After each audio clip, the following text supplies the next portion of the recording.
want to outrun the law, you need to know how it works.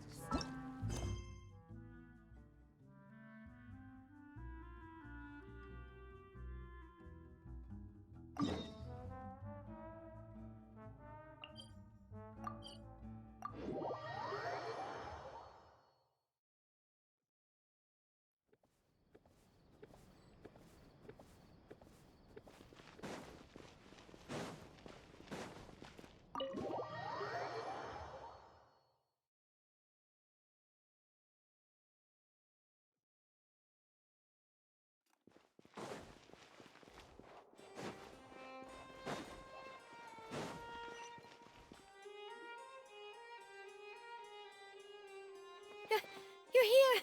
Finally! Monsieur Durvalette and Lady Farina, they seem to have gotten into a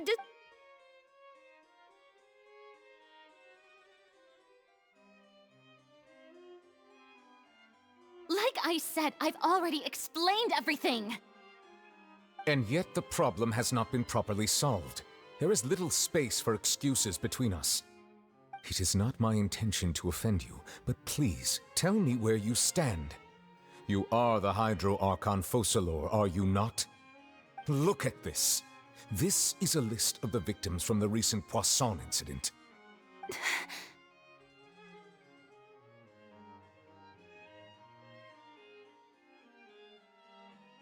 You mean... they're all... We did not arrive in time to avert this disaster, and I will not have it happen again. I will say this once more. You must tell me everything you know.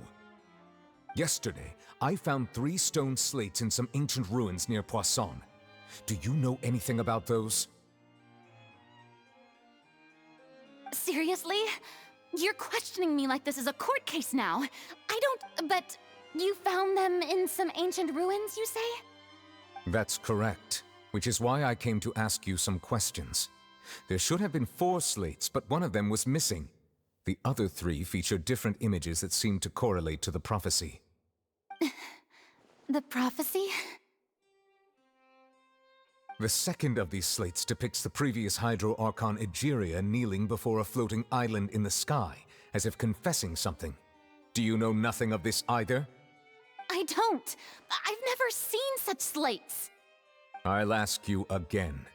Do you really have no information regarding the previous Archon? My deciphering of the slates indicates that the Hydro Archon Egeria once had to confess to, or apologize for, a certain sin. If anyone would know about it, it should be you. All gods don't have the same secrets, you know. She was herself and I'm me. Is it really so strange that I know nothing? I understand your concerns, but I'm sorry. I just don't have anything to tell you. Forgive me for saying this now, Lady Farina, but I have long known of your various secret investigations into certain matters. There are several indications that you have been investigating the prophecy on the sly. This is not strange in itself, considering that you are the Hydro Archon. But it is strange that you should also claim to not know any of Egeria's secrets, as well as do nothing following your inquiries. You have never been as superficial as you have presented yourself to be, nor are you a fool. And yet, your behavior is very inconsistent.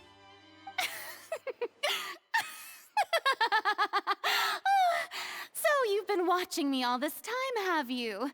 I didn't think you were that type. You... Well, since you know about my secret investigations, then you should know I'm actually working to take care of it. There's no point questioning or suspecting me. You're the Eudix, but you're still my subordinate. You should be following my lead. Just trust in me, you're Archon, and do as I say. Never mind whether you can truly convince yourself to or not. It'll all turn out fine. That's all I have to say.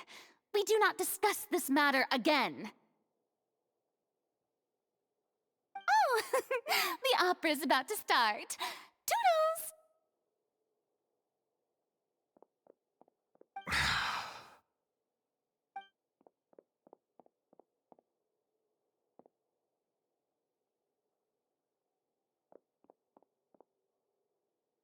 Did Farina not notice us standing by the door?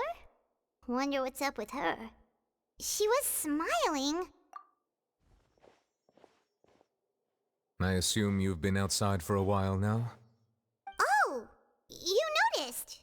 Seems Farina didn't even realize we were here. She was in a great panic, though I cannot discern the reason. Our discussion reached impasses time and again, a state of affairs that we cannot allow to continue. Still, I do not understand. Dialogue is the basis for understanding, so why did she keep refusing to engage?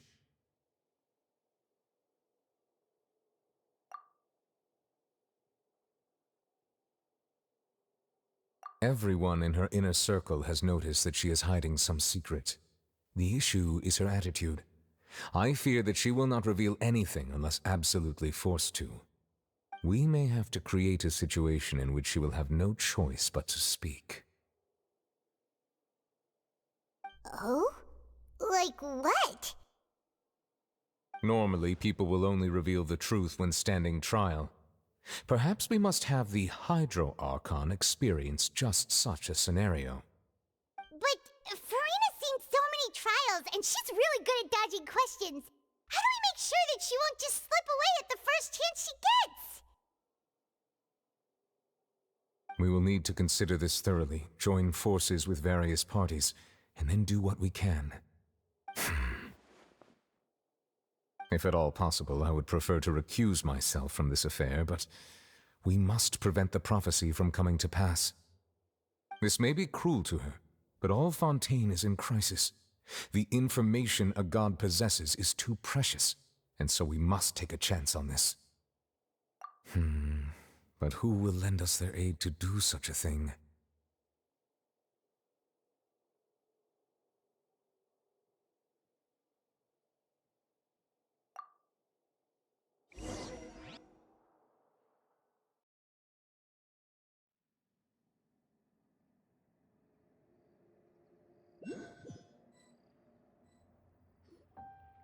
Well, that's everyone, huh?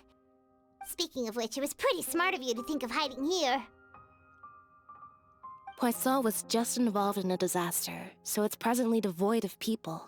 That naturally makes it the best choice. And here you are drinking tea like it's the most natural thing in the world, huh? That's what families should do. Sit and enjoy a leisurely time together. It's nice to enjoy tea here, you know? Care for a cup? Lend me your ears, everyone. Or perhaps one of you might like to start us off.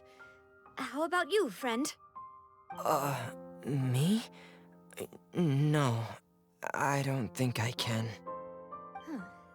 Then, how about you, good sir? I fear that I will cause the mood on this boat to become as somber as it is in court. Well then, I guess we're lucky we've got a local like me to organize things.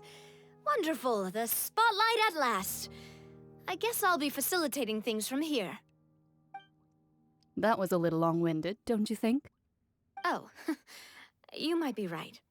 Anyway, to cut to the chase, our friend here, the Traveler, has brought us together to discuss something.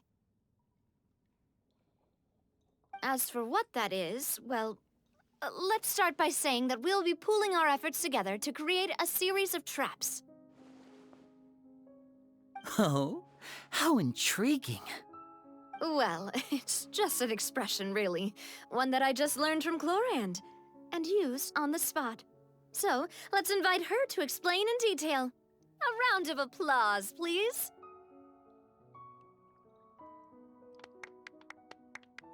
Huh? Didn't you say that you would be facilitating this? Oh, come now. Your work doesn't involve much public speaking, right? This is a good chance to practice. You might even pick up some fancy oratory tricks to impress your boss with in the future. I see. And what does my boss say? He is glad that you consider him your boss. Do go on.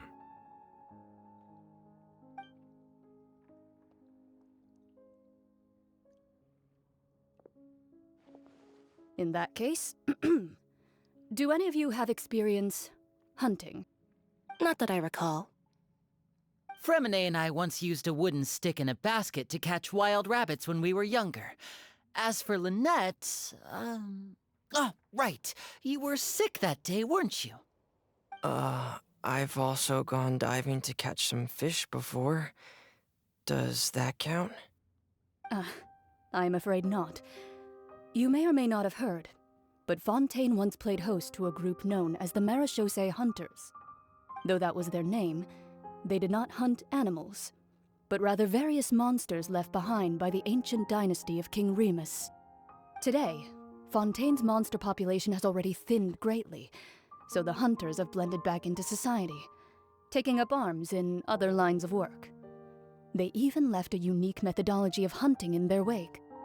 A trap comprises of the following components: bait, a trigger, and a containment device.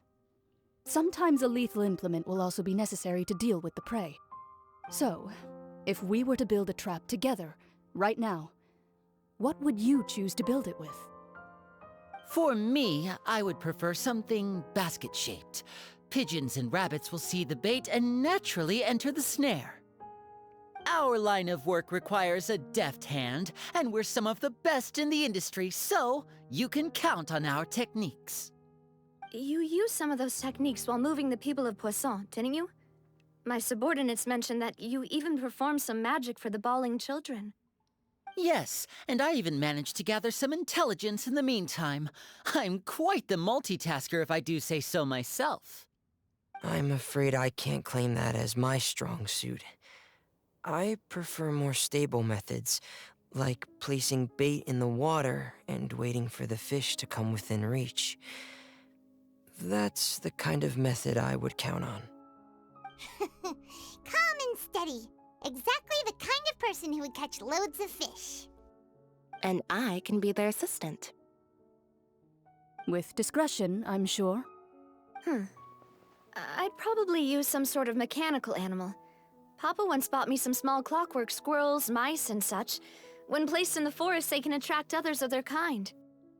I remember that you liked those too, didn't you? I did. And that would be a good way to go about it. If they're realistic enough, animals of the same kind will follow them all the way to the trap. What about you, Monsieur Neuvillette? I fear I do not have any related experience. That makes sense. You usually solve problems directly, without the use of any such tricks. But I do have one more question for you, monsieur. If we were to create a trap now, how would you design it? I would like for it to be effective, but bring no harm to the prey. A more gentle trap would be ideal. Kind, as always. However, our intention doesn't necessarily change the containment device and the type of implement we need. If we wanted to kill the prey in one strike, we would need a powerful implement. However, that also goes for prey that must be captured and safely contained. Wait, why's that? Only a hunter who's a true expert at subduing their prey can snare it without harming it. The line that divides life and death is often exceedingly thin. So are we going hunting together? We hadn't thought of seeing ourselves as hunters. It kinda works, but maybe it's still not the best metaphor. If our means of capturing and dealing with our prey is to put them on trial, then the hunting metaphor is actually quite accurate. But we shall require much more courage than any hunter to judge a god, a being whose seat is an exalted throne.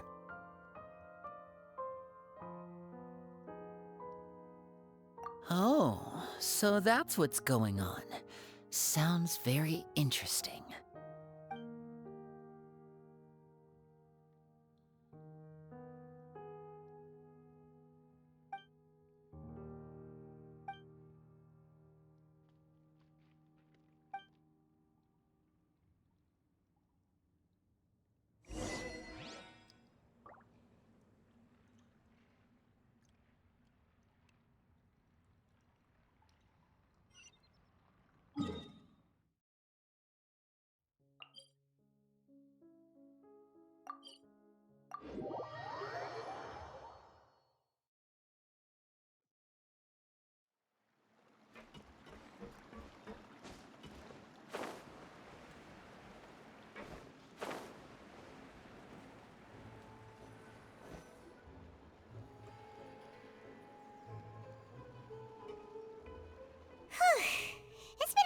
days, hasn't it? So much has... Paimon didn't think the meetings would go on for so long, but everyone seemed pretty fired up, huh? Paimon thought they'd be at least a little frightened. Well, Fremine was, now that Paimon thinks about it, but everyone else just looked a little surprised. Well... It's hard to say. Paimon doesn't have any experience with this sort of thing. But with you around, Paimon sure will do great. After all, you're the most reliable person in the world, aren't you? Huh?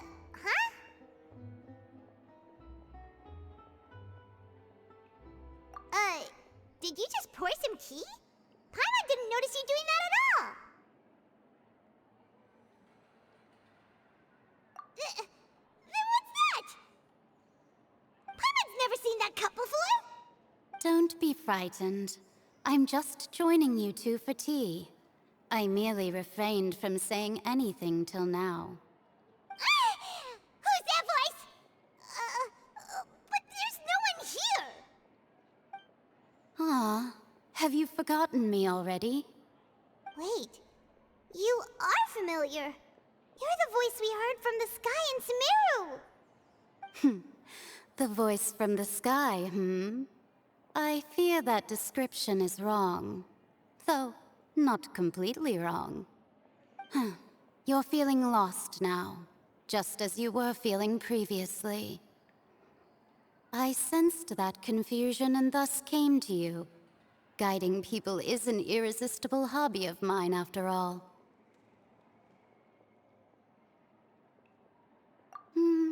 Consider me a passerby, just accepting a commission from my friend's disciple on a whim.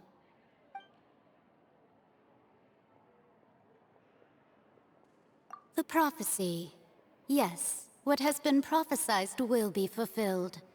You may view such things as the history of the future. What? Then is there any way we can stop it? I believe you have witnessed a failed attempt with your own eyes. Can everything in Teyvat so easily be changed?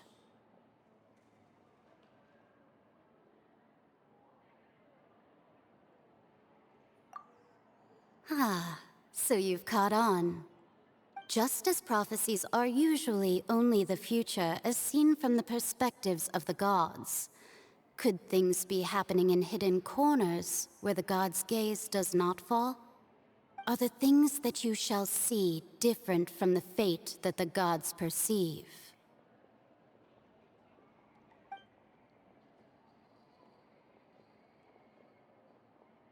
What is she talking about? It all sounds really impressive and important and stuff, but it also sounds kind of scary.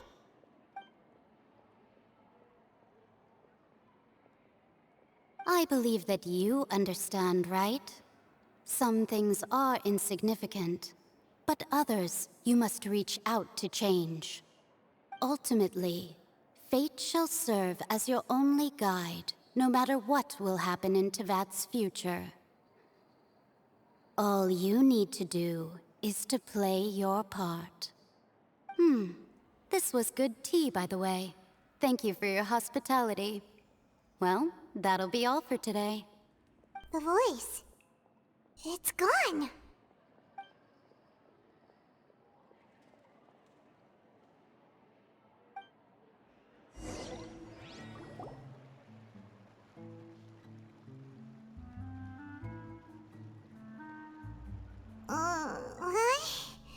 Paimon hears someone talking. All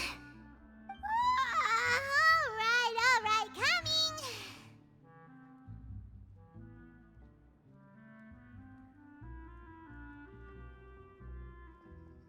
Hey, it's you who's getting lazy, okay? Well, I see I've walked in on some lively banter. Mona!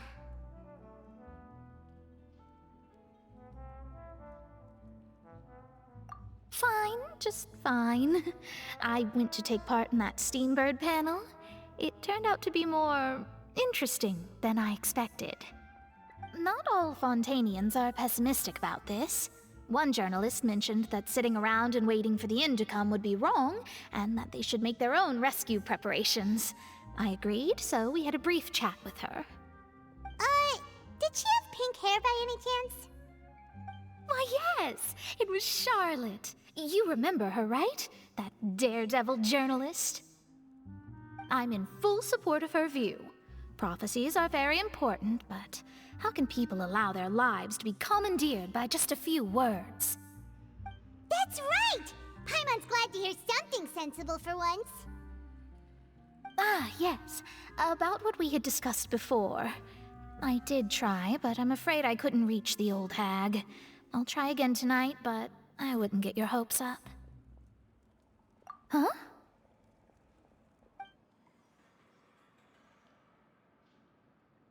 Goodness gracious.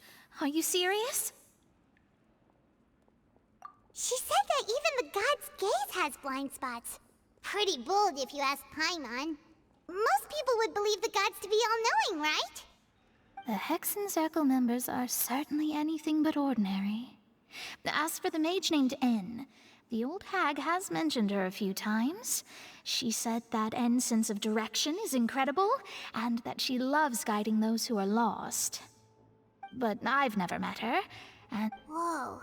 The Hexen... their abilities alone... Well, it's not like Paimon could end... Yes, she was quite cryptic. Perhaps it is something that you... Traveler, Paimon? Oh, we're fine. I see. I guess you could consider me someone who has often but even so, I still hope for and believe in miracles. Astrology, perhaps that's what N was trying to tell you. I did originally think of steering clear of all this. Huh. You do have a point. There I go, talking it was worth trying to comfort you, even if only a little. I believe that you'll help those who are struggling. I suppose that might be why we always... Paimon feels kind of moved by what Mona said. But, hey, Traveler, Paimon... Let's walk around the city, shall we? There's a few spots we always like to walk by.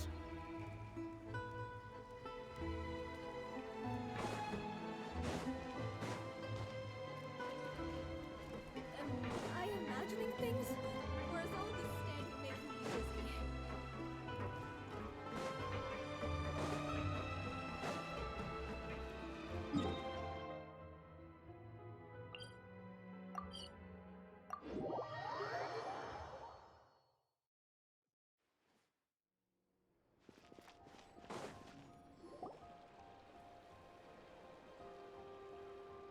Seriously? But, Mr. Morris, I don't understand, sir.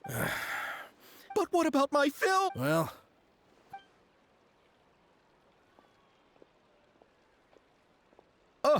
Oh...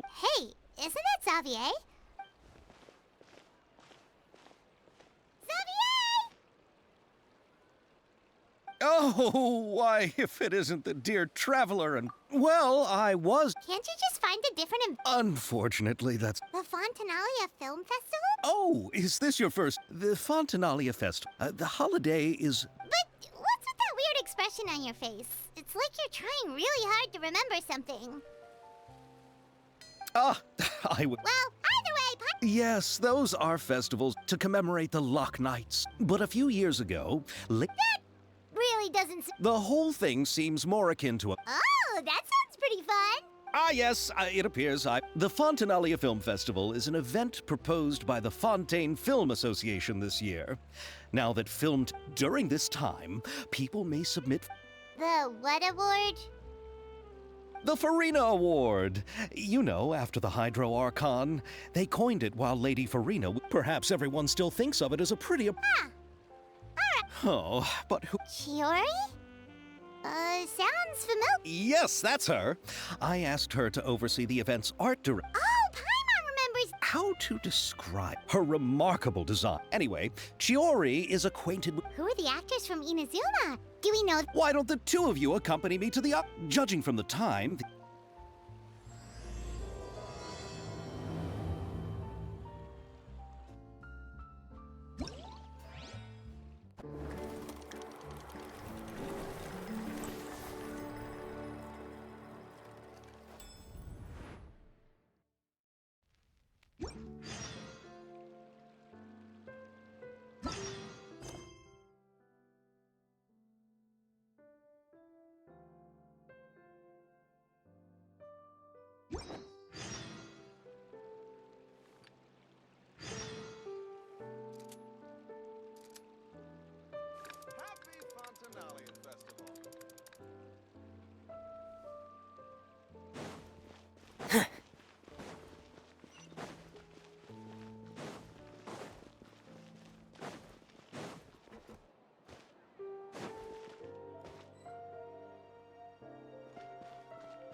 Huh?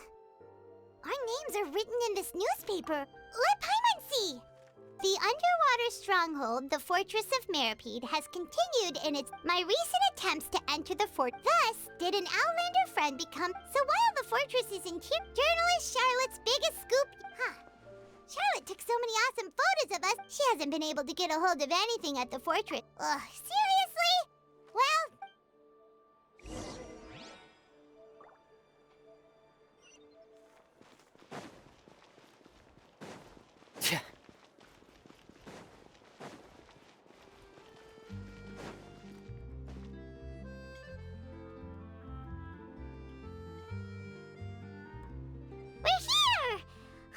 Paimon's hungry.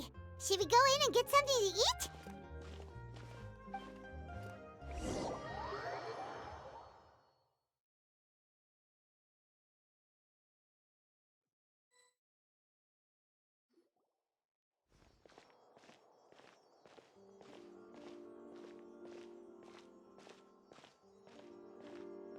Hey, quick! Look! That's the limited edition, only 16 slices a day cake! It was so delicious the last time we tried it! Despite the tense situation we were in, let's give it another go! I'm sure it'll be great!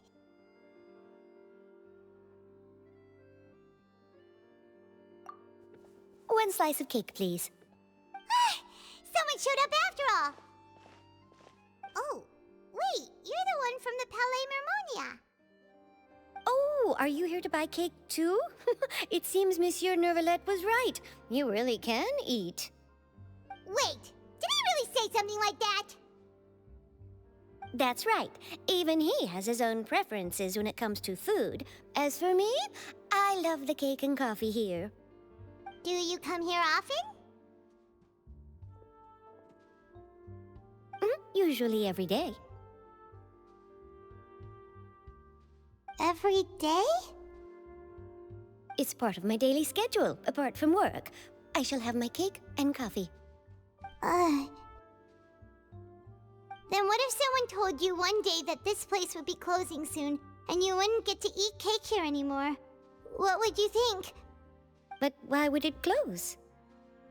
Well, Paimon doesn't know either, but... Maybe the waters will rise tomorrow. You know, like in the prophecy. Oh, the prophecy.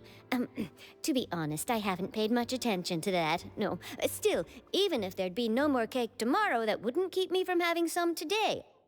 No, it's the same for eating in general. You might not be able to eat tomorrow, but if you can do so today, then you should carry on. That's what people call living, you know. Huh. Don't be sad. Excuse me, could I have 2 more slices of cake to go? These 2 slices are for you. Sijuin said that this kind of expression you're making is what humans call being sad. Oh, you know Sijuin? I sure do. She was born before me, and she sometimes comes to the surface to teach us things about humans. She said that humans are creatures that are saddened easily, yes, and you can only lift their spirits by feeding them delicious food. So please try the cakes here. I've got something else to do, so I'll be going now. You two try to stay in a good mood after eating, all right? Bye!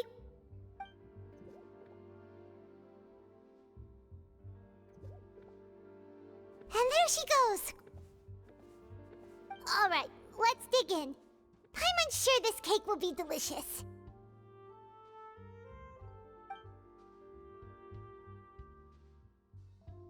It's more delicious than last time! And the flavor gets even better with a sip of tea. It sure would be nice if we could come again tomorrow. Sure would be nice if we could always eat delicious food here.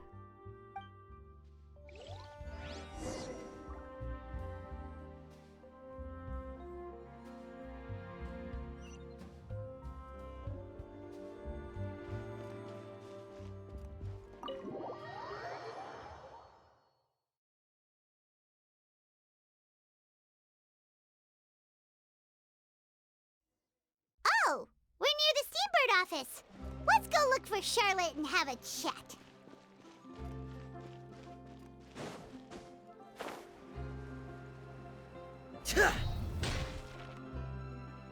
Wow! If it isn't the Traveler and Paimon! Oh, have you seen the article I wrote about you? Ha! You've got some nerve! You just used us to make some quick— Oh, you needn't worry about that. I heard that you were in Poisson some time back, so I sent you a letter to discuss just that. It appears you didn't receive it, though. It's all right, though. I've set aside the amount intended for you. I've even set the table with some food. Really? Oh, you're the best! You're almost a little too easy to win over, Paimon. If I were a journalist with ulterior motives, you'd be in trouble now, you know. Oh, Paimon knows you're not like that. Still, what brings you here all of a sudden? Were you looking for me? When Mona mentioned you, we thought of coming to see you at work. I see. It seems you've already bumped into Mona here in Fontaine. So she mentioned me? What did she say? She said that you're a real daredevil of a journalist. Nice. In which case, can this daredevil journalist dare to request an exclusive interview with the legendary Traveler and Paimon? Huh? So your article in the paper today doesn't count?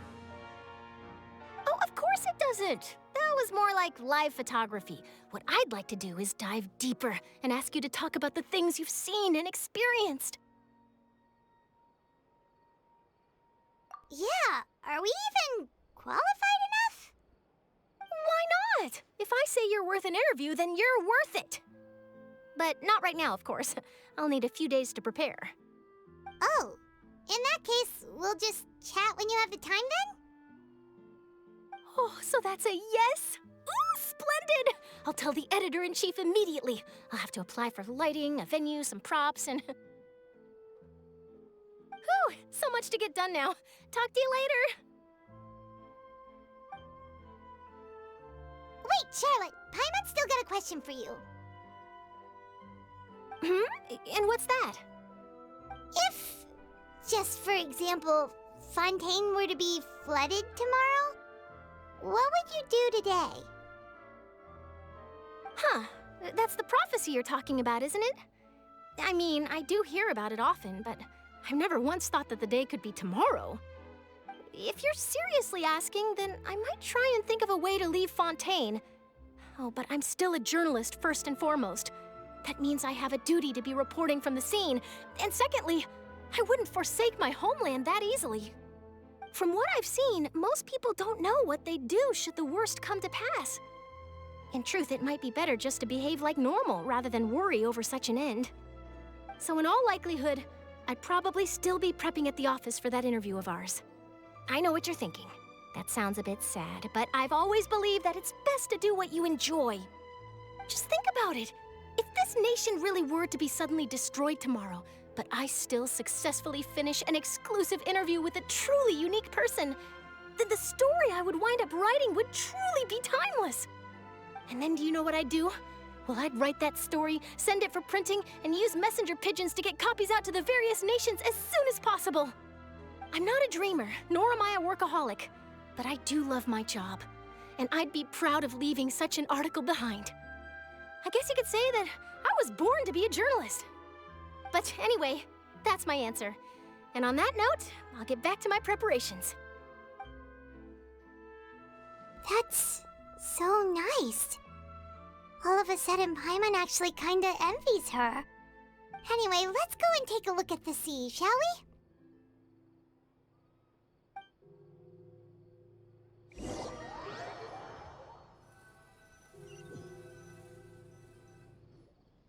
The sea breeze and scenery can be a pretty soothing combo, huh? Paimon's been thinking.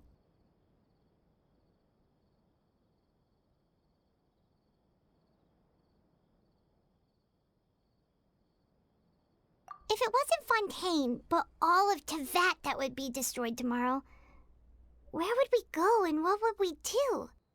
No, Paimon should ask, if you could choose, what would you like to do?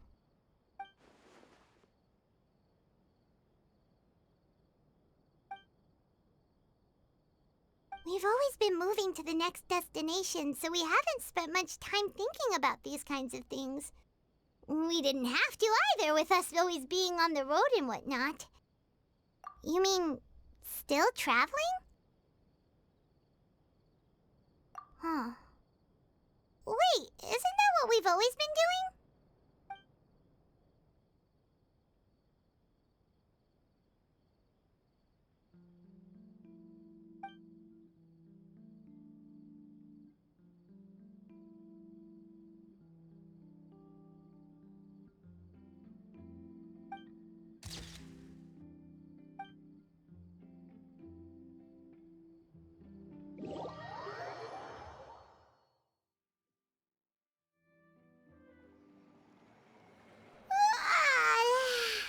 Feels like you'll grow mold if you stay here long enough. But it's still better than the Fortress of Mirapede, that's for sure. It's not only damp there, but salty too. Ah, so the two of you are still here. Wonderful. Oh, you're from the Palais Mermonia, aren't you? Yes, I'm Isadora. Monsieur Nervillat sent me to look for you two before. I heard that afterward you went to the Fortress of Meropide. Not at all. I'm well aware that you're friends of his. Actually, I'm here to pass along a message from him. Yes, inside the Opera House. The Maréchaussée Phantom has declared the incident a small-scale riot. A riot? Well, that said, I don't personally think it was that serious. Lady Farina was watching a performance at the Opera House, and while she was resting during an intermission, some other audience members suddenly started harassing her, loudly accusing her of doing nothing about the prophecy crisis. And before she could respond, others started to join in. The crowd continued to grow, and protests against the Hydro Archon started to break out. So people have started to put the blame on Farina. Guess they finally found an outlet for the pressure they've been under due to the prophecy. I agree. People will naturally rely on gods, as is customary. But the moment people feel threatened, gods are also the first to be blamed. So what happened after that? Is Farina okay? Seeing that the situation was spiraling out of control and that further argument was pointless, she claimed that she'd gotten tired of this and left in a hurry. The Maréchaussée Phantom had their hands full maintaining order and did not catch where Lady Farina had gone. Only when things had stabilized did we realize that she had gone missing. So, you mean she's still missing? That's right. The Maréchaussée has dispatched many people to search for her, but we don't have any leads yet. That said, I don't think there's much to worry about. She is a god after all. Even if she were to fall into the hands of rioters, what could ordinary people do to her? Good. Monsieur Nervillat sent me to tell you about the situation, but he didn't say anything else. Don't worry, this is more than enough to go on. Thanks for keeping us informed. Ah, is that so? Well, all right then. In that case, you two take care. I'll be heading back to the Palais now.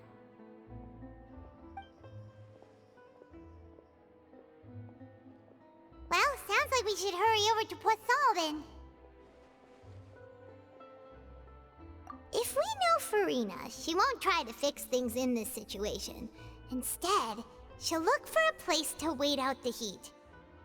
And, as we also know, she may be loud and dramatic, but she doesn't have a heart of stone. When Nervillat was talking to her in the Palais Mermonia, and she heard about Poisson, she couldn't hide her sadness and remorse. It would be hard for her to ignore being accused by the public today. Paimon thinks Farina's probably taken the opportunity to slip away to Poisson and try to relieve the sense of guilt that she's feeling. Huh! Well, what do you think? Paimon knows the answer, of course, but Paimon can do the analysis to back it up, too. Cool, huh?